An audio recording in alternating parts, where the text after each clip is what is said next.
worship are my own. Do you need that microphone maybe, Tim? Here we have come. I'm going to take this off for this. Here we have come into this sacred space. Hushed voices, hoping, trusting for so many things. For connection, for communion, for inspiration, for information, for healing, for wholeness, for words, for music. for celebration and consolation. Here we have come into this space, bringing all of who we are. Let us be willing, however we are changed. Let us worship together.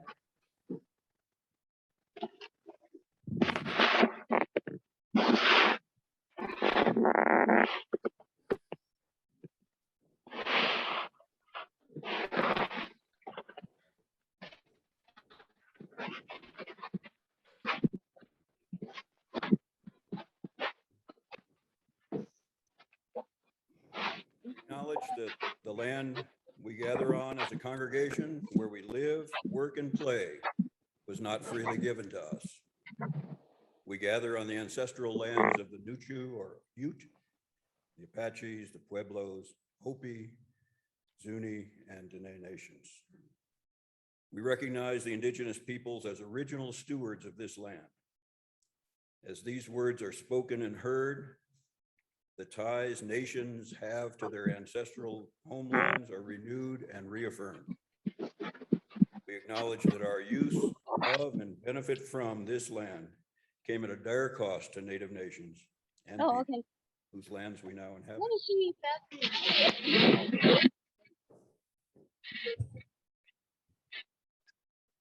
Good morning, everyone. I am Katie Kandarian Morris, the minister of the Unitarian Universalist Fellowship of Durango. UUs gather in the spirit of covenant, meaning we need not think alike to love alike. We are a recognized, welcoming congregation. You are welcome here, whatever your gender, identification, or expression, ethnicity, immigration status, or sexual orientation. If you are new here, we welcome you. I hope you have stopped by the welcome table, or you can do so following the service. We invite you to sign up for our email newsletter. There are guest cards in the chair backs, and you can drop them in the baskets as it comes by. Our connections coordinator, Shannon Beaver, is assisting us in the way back, and she serves as our online host. So hello, everybody that's online this morning. Welcome to everyone who has joined us via online or here in person. We are so glad you are present. Together, we make up this community.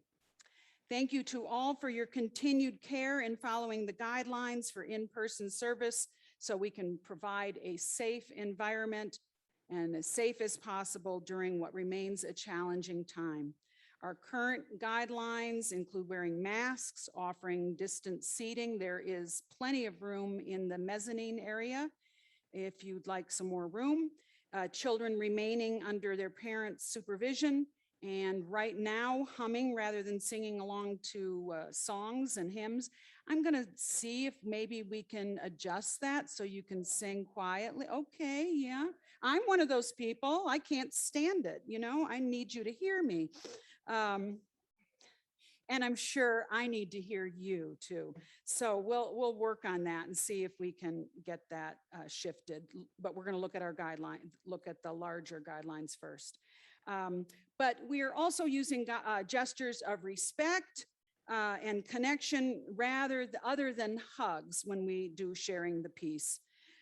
Plan to join us in 2 weeks from today, August 29th, when we will gather for a Sunday worship retreat at Pine Song near Vallecito Reservoir. There's not going to be any Zoom that day, so if you'd like to be part of that Sunday, please join us in person. We're out of cell range there, so bring a lawn chair, bring your coffee and your lunch for an all-community picnic following the service. And next week, we'll have some kind of printed directions if you need those as to how to get there. Leading our service with me today is Tim Miller, our volunteer worship associate. James Mirabal is our tech director. Lawrence Nass is our pianist. And you already enjoyed Marilyn Leftwich leading our congregational music. Let's see, who was at the door? Connie Jacobs and Tekla Miller were at the door welcoming you today. And the Reverend Dr. Lucas Hergert, who's my close friend and colleague and serves as the minister at North Shore Unitarian Church in Deerfield, Illinois, a Chicago suburb, will be our pulpit guest today. He's going to be preaching the sermon right from here. We'll pull it a little bit closer, and we'll use our technology. The theme for today's service is the joy from author Kurt Vonnegut. Some of today's elements are a bit irreverent, so I'll invite you now to just take a deep breath if you need to about that and enjoy this lighthearted summer service that is intended to express appreciation for all of the quirks and eccentricities of religion, right? There are a couple. Maybe three. We're going to probably hit them all though today. We continue to promote the fourth source of Unitarian Universalism, which affirms Jewish and Christian teachings and calls us to respond to God's love by loving our neighbors as ourselves. Following the service today, we'll have social time on the patio and online a social breakout room. At 11:30, you are all invited to return to the sanctuary or the online main room for a time of reflection. And today it's going to be a little bit different since Lucas is not with us. We have a recording of his sermon.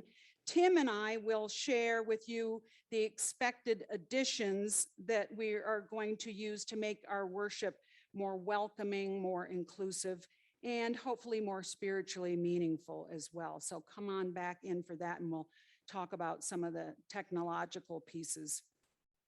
We define worship as shaping things of worth. In so doing, we create community, providing opportunities for transformation.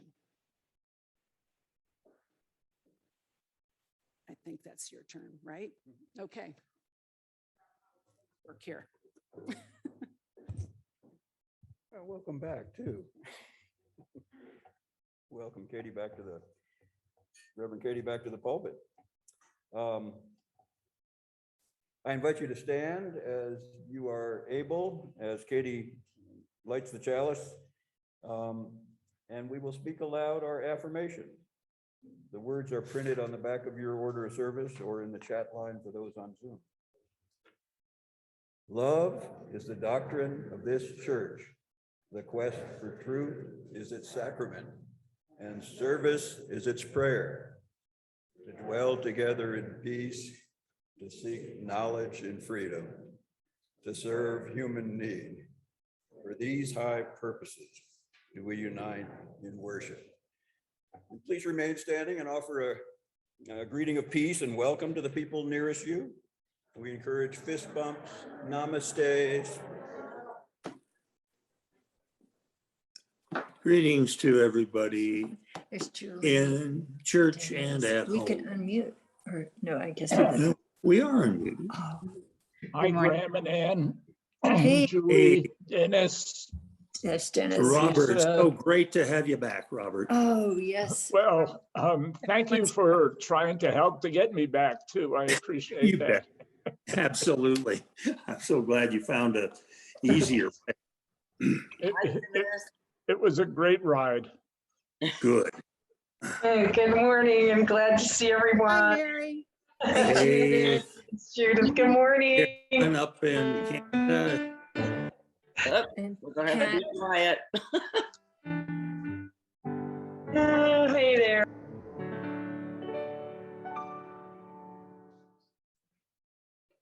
The words today of prayer and meditation come from Linda Underwood, out of a older UU meditation manual, the one from 1987. Usually Skinner House puts out 1 or 2 every year. This one is called Exaltation. And Linda leads us by saying, all this talk of saving souls, souls weren't made to save, like Sunday clothes that give out at the seams. They're made for wear. They come with lifetime guarantees. Don't save your soul. Pour it out like rain on cracked, parched earth. Give your soul away or pass it like a candle flame. Sing it out or laugh it up the wind. Souls were made for hearing, breaking hearts, for puzzling dreams, remembering August flowers, forgetting hurts. Those men who talk of saving souls, they have the look of bullies who blow out candles before you sing happy birthday and want the world to be in alphabetical order. I will spend my soul playing it out like sticky string into the world so I can catch every last thing I touch. Let us sit together silently for just a moment.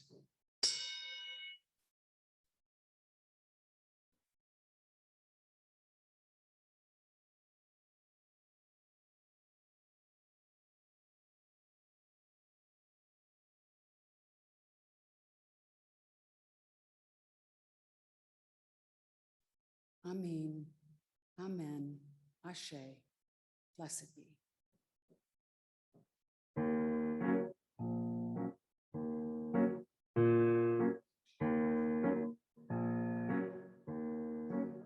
Well, I don't go to church on Sunday. Don't get on my knees to pray. Don't memorize the books of the Bible. I got my own special way. I know Jesus loves me, maybe just a little bit more. I fall on my knees every Sunday at Zerilberly's candy store. Well, it's got to be a chocolate Jesus. Makes me feel good inside. Got to be a chocolate Jesus to keep me satisfied. Well, I don't want no Abba Zaba. Don't want no Almond Joy. There ain't nothing better suitable for this boy. Well, it's the only thing that can pick me up. It's better than a cup of gold. See, only a chocolate Jesus can satisfy my soul.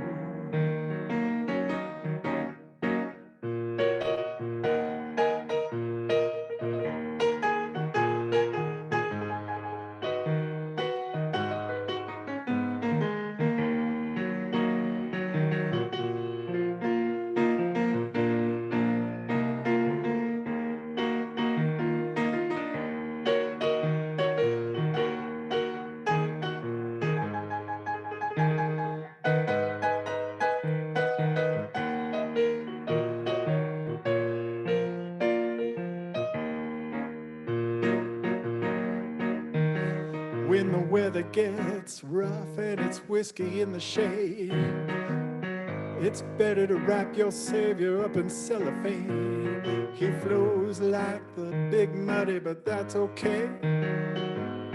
Pour him over ice cream for a nice parfait. Oh, it's got to be a chocolate Jesus, good enough for me. to be a chocolate Jesus, good enough for me. Oh, it's got to be a chocolate Jesus, makes me feel good inside. Got to be a chocolate Jesus to keep me satisfied.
I have two poems today for the young and the young at heart. First one is Be Glad Your Nose is on Your Face. Be glad your nose is on your face, not pasted on some other place. For if it were where it is not, you might dislike your nose a lot. Imagine if your precious nose were sandwiched in between your toes. That clearly wouldn't be a treat, for you'd be forced to smell your feet. Your nose would be a source of dread were it attached atop your head. It soon would drive you to despair, forever tickled by your hair. Within your ear, your nose would be an absolute catastrophe. For when you were obliged to sneeze, your brain would rattle from the breeze. Your nose instead, through thick and thin, remains between your eyes and chin. Not pasted on some other place. Be glad your nose is on your face.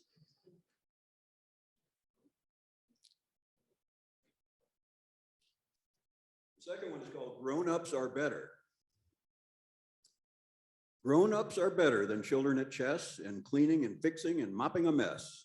They're better at baking and frying and steaming, but children are better at dreaming. Grown-ups are better than children at math and flushing and brushing and drawing a bath. They're better at counting and buying and paying, but children are better at playing. Grown-ups are better than children at sports and driving and working and filing reports. They're better at pushing and pulling and lugging, but children are better than at hugging. Grown-ups are better at most stuff you see, from tying a shoelace to chopping a tree, but children are gooder and grown-ups are better at just about all things that matter.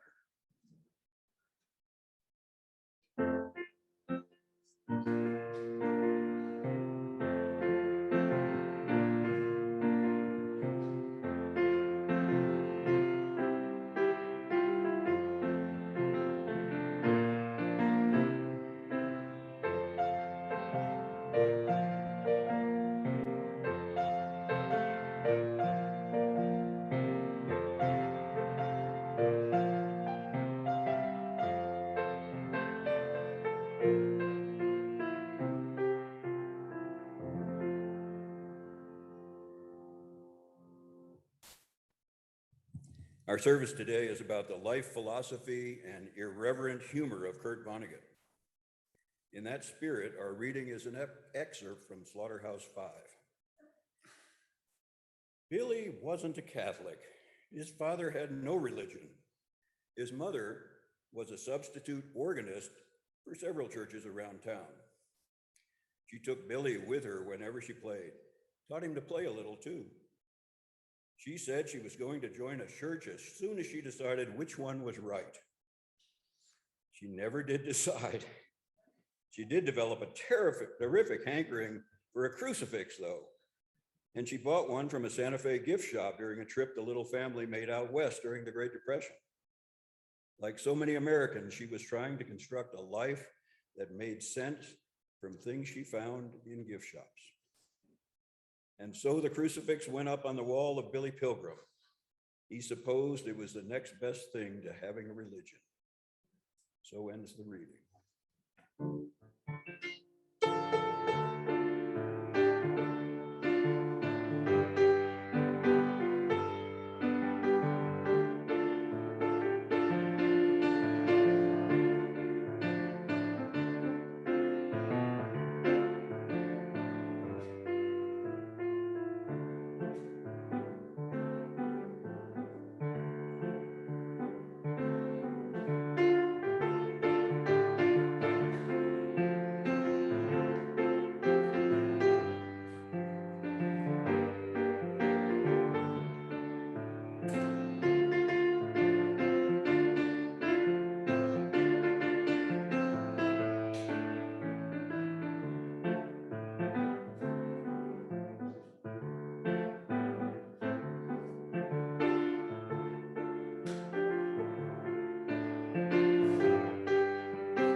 We're hesitating a little bit because our camera is off for our online folks, and there are quite a few people joining us online.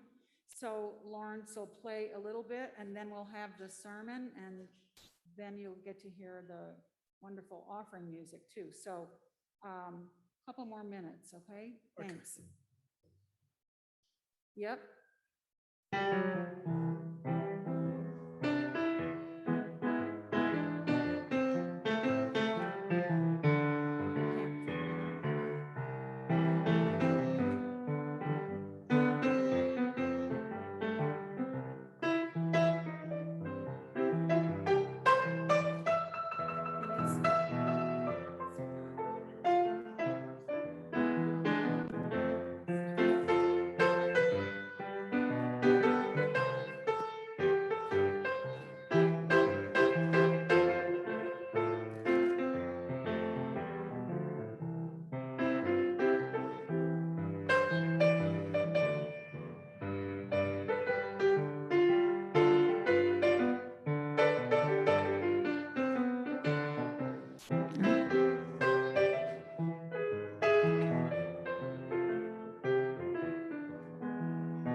Kurt Vonnegut, one of the greatest and most influential American writers of the 20th century, talked often about religion.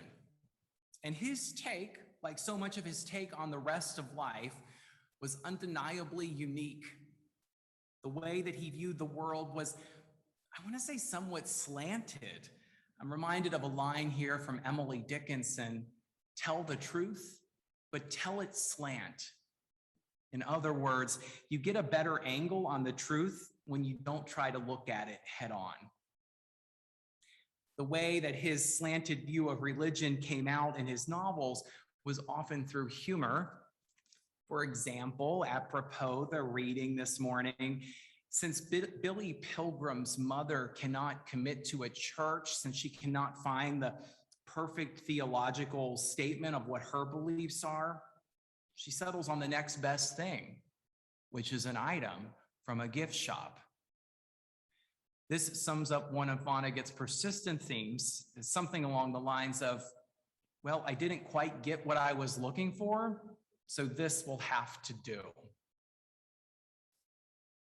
So what religion did Vonnegut claim during his life?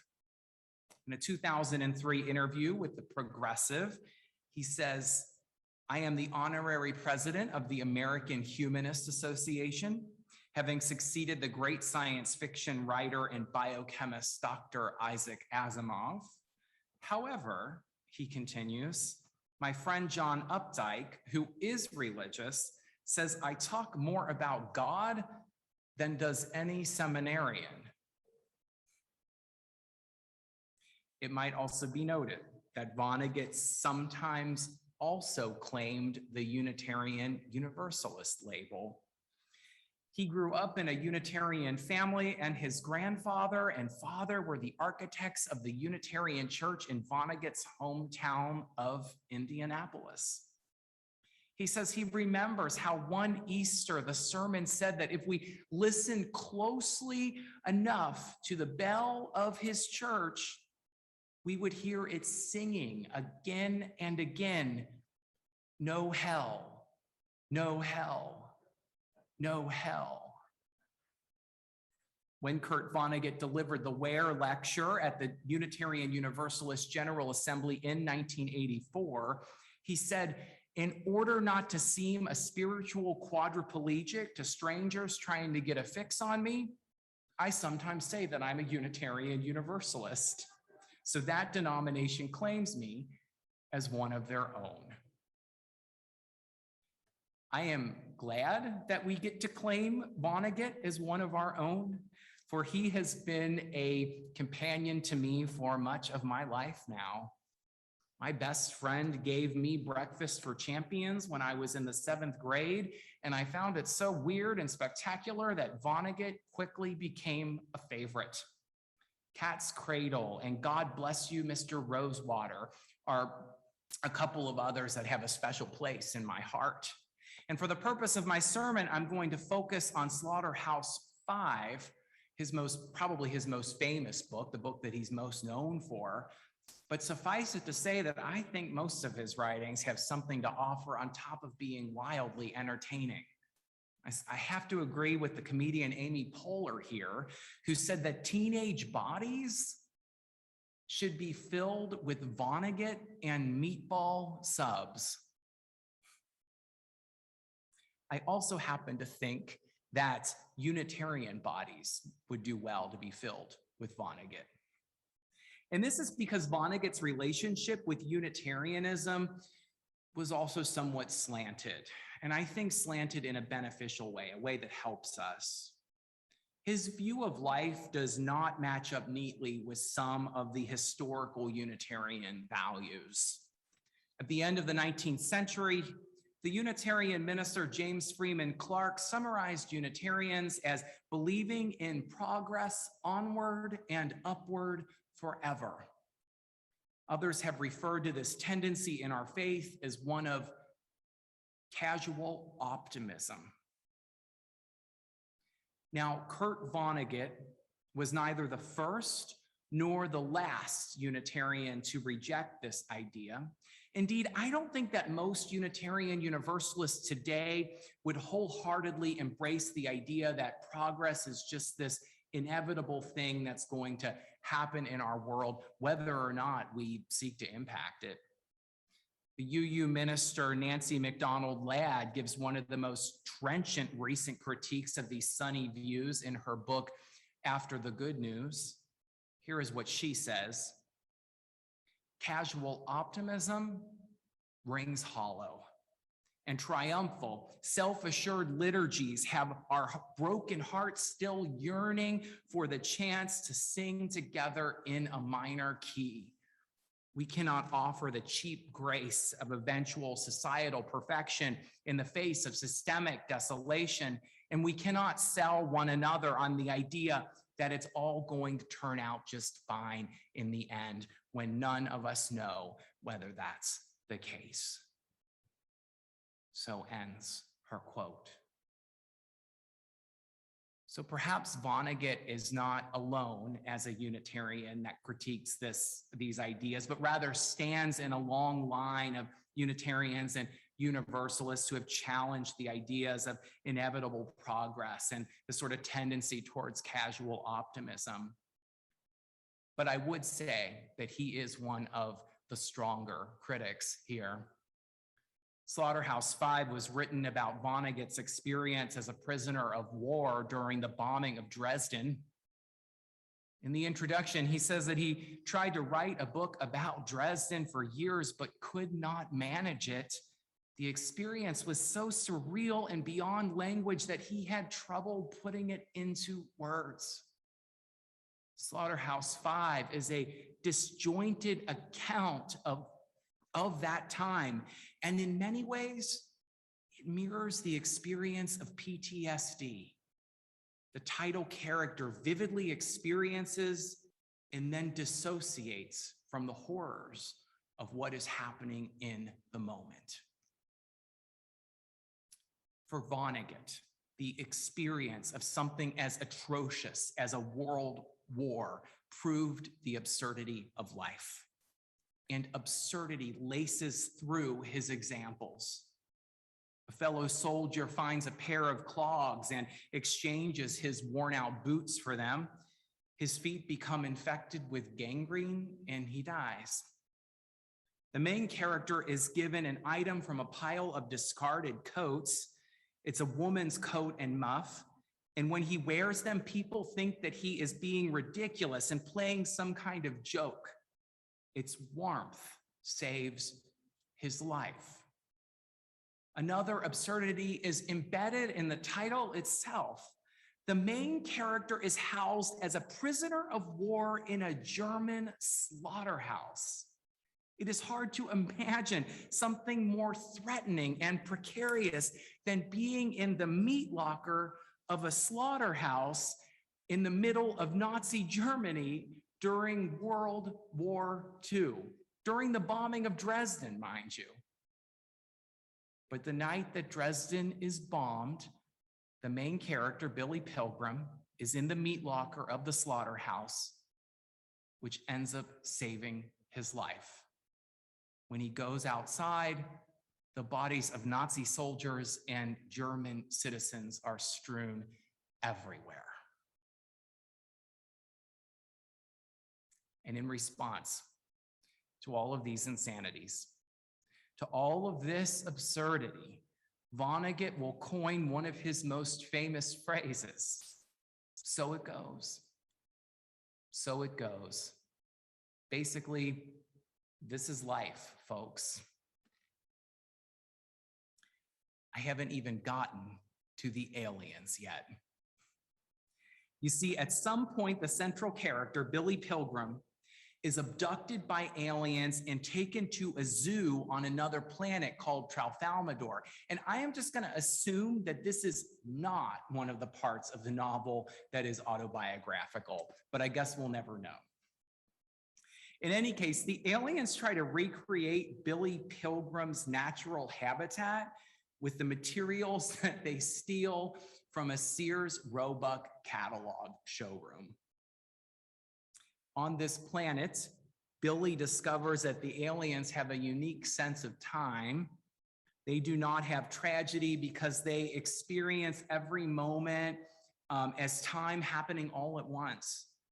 And so when they see a corpse, when they see a dead body, they don't think that it is a misfortune because they also experience that person being perfectly alive and well at the same time that they are witnessing the body.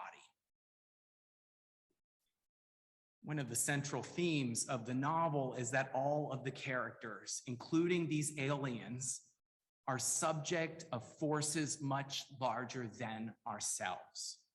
Humans are the subject of forces of war and powerful interests and the relentless onrush of time, while the aliens are subject to the inevitability of fate and the impossibility of changing its course.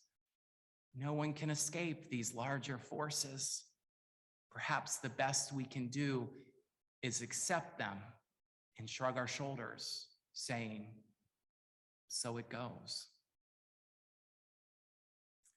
This obviously does not sit well with the old Unitarian idea that things will progress onward and upward forever, and that any social ill that we experience, we can eradicate if we work hard enough at it. Vonnegut would have laughed at that. His writings make clear that even when we are trying to improve the world, our own self-interest and short-sightedness can bungle our best efforts. But even while he held a skeptical pessimism about the human condition, Vonnegut nonetheless believed in mercy and compassion and kindness. Indeed, his hopefulness came out in many places. One of the places was when he spoke of Jesus's Sermon on the Mount, which he did in many of his speeches.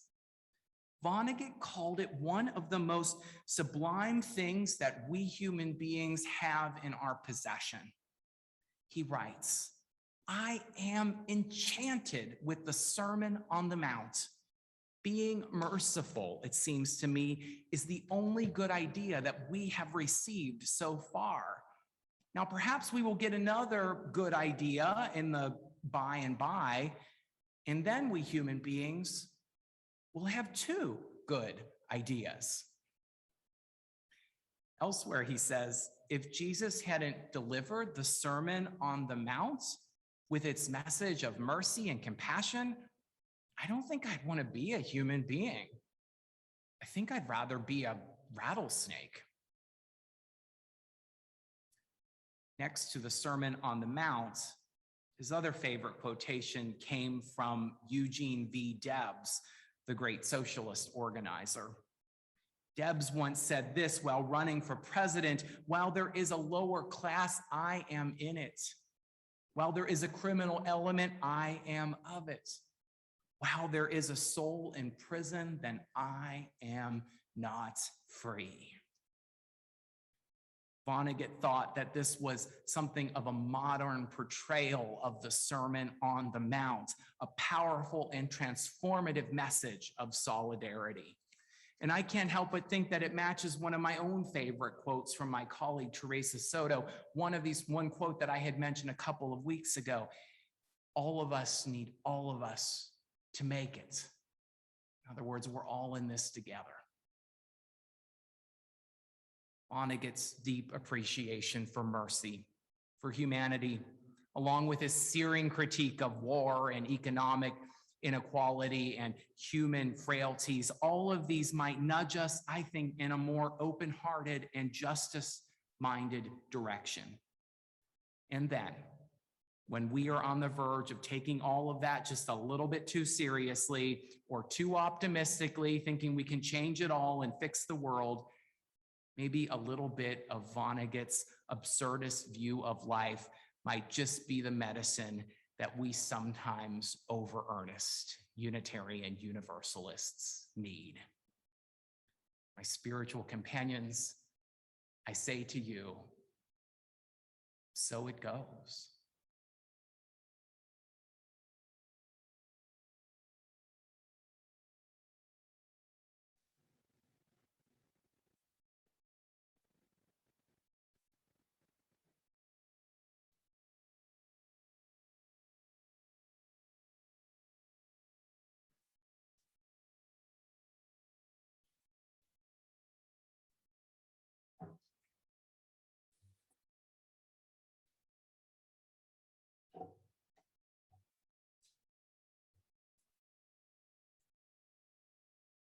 Words for the offering this morning are from the late UU minister, Harry Meserve. From arrogance, pompousness, and from thinking ourselves more important than we are, may some saving sense of humor liberate us. For allowing ourselves to ridicule the faith of others, may we be forgiven. For making war and calling it peace, special privilege and calling it justice, indifference and calling it tolerance, pollution and calling it progress, may we be cured. For telling ourselves and others that evil is inevitable while good is impossible, may we stand corrected. God of our mixed up, tragic, aspiring, doubting, and insurgent lives, help us to be as good as, in our hearts, we have always wanted to be. There are 4 ways you can donate. And I think you probably know them by now. You can drop something in the basket. You can write a check to the church. What are we pointing at? Okay. you can text or go online and follow the donate prompts.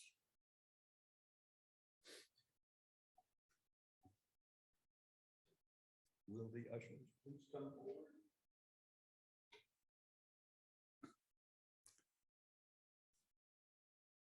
Good morning, everybody. This song I'm going to do for you, I'd like you to join me in this way.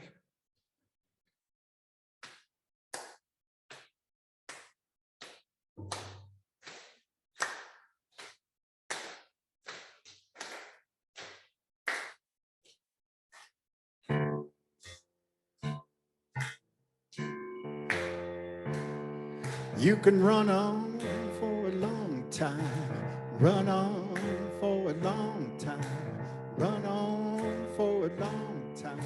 Sooner or later, gotta cut you down. Sooner or later, gotta cut you down. Go tell that long-tongued liar, go tell that midnight rider, tell the rambler, the gambler, the backbiter, tell him that God's gonna cut him down. Telling the God's gonna cut them down. Well, my goodness gracious, let me tell you the news. My head's been wet with the midnight dew. I've been down on bended knee, talking to the man from Galilee. He spoke to me in the voice so sweet, I thought I heard the shuffle of angels' feet. He called my name and my heart stood still when he said, now go do thy will.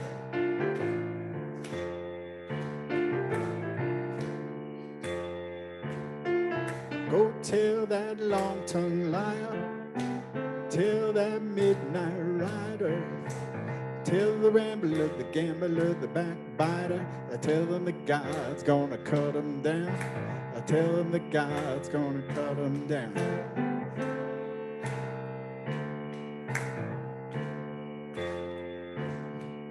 You can run on for a long time, run on for a long time, run on for a long time.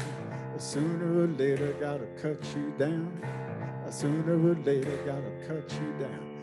Well, may throw your rock and hide your hand, working in the dark against your fellow man. But sure as God made black and white, what's done in the dark will be brought to the light. You could run on for a long time, run on for a long time, run on for a long time. Sooner or later, gotta cut you down. Sooner or later, gotta cut you down. Go tell that long-tongued liar, go tell that midnight rider, tell the gambler, the gambler, the backbiter, tell them that God's gonna cut you down. Tell them that God's gonna cut you down. I tell them that God's gonna cut you down. I tell them that God's gonna cut you down.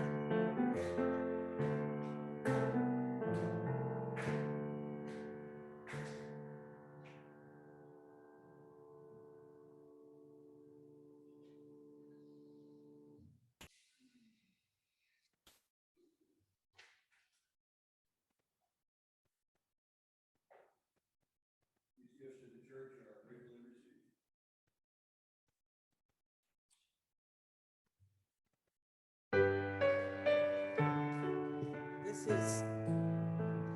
This is hymn number 301. And if you'd like to hum along, that would be wonderful. This is our closing hymn. Great to have everybody join in. Touch the earth, reach the sky, walk on shores while spirits fly, over the ocean, over the land, our faith at last to understand. Touch the earth, reach the sky, children ask the reasons why. In our lives the answers show, and by our love they learn and grow. Touch the earth, reach the sky,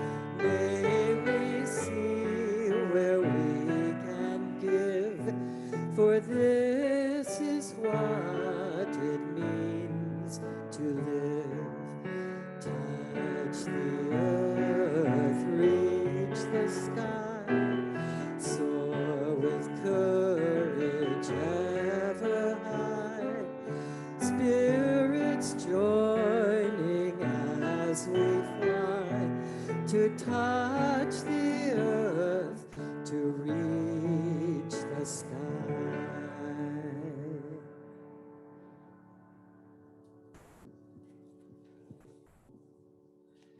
As Reverend Katie moves to extinguish the chalice, we prepare to close our service. After the service, we'll have social time on the patio, and then come back here if you're interested in hearing about projection and more audiovisual progress here in the sanctuary during reflection time.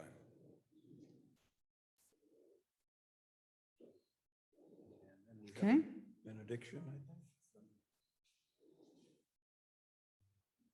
think. Okay, we're patient, we're patient, we're patient. Pasted in the chat and also in your newsletter. But first, by way of closing, I leave us with the words of an old Irish blessing. May the road rise to meet you. May the wind be at your back. May the sun shine warm upon your face. May the rain fall softly on your fields. May all of that be so until we meet again. My spiritual companions, blessed be.